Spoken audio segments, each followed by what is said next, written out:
এইদিকে কি আপনাদের? এই এরিয়া তো আপনাদের মধ্যে পড়ে না। আরে ভাই ভয় পাওয়ার কিচ্ছু নাই, এরিয়া দখল করতে আসি নাই। এরিয়া আপনার, ধান্দা আমার, লেটস টক বিজনেস।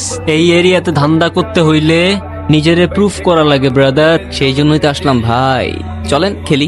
এত চাপ নিতে পারবি? এটা সমুদ্রের তলা, শুধু চারিদিকে পানি। ওই দেখ দেখ, ওরা করতে আইছে ধান্দা, দুইটা নতুন আমদানি।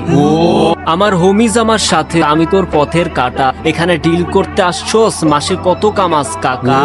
আওয়াল আগুন লাগাই দে। ব্রো বাংলায় আমার ধান্দা চল, আমরা নতুন আমদানি। ভাই চোখ খুলা দেখ, আমরা সলিড খানদানি। তুই কোন ঘাটের মাল, তুই কোন ঘাটের পানি? আমার এক শটেই খাতাম, তোরে পরাবো জামদানি। তোর হোমিজ আমার পাংখা, আমার গানে নেয় ফিল। ব্রো মাইন্ড করিস না, নে ক্যান্ডি খা, চিল। আমার পথের যত কাটা আমার শুটার করে কিল, আমি খালি পকেট নিয়ে আমার মিলিয়নের ডিল। You know what I am saying,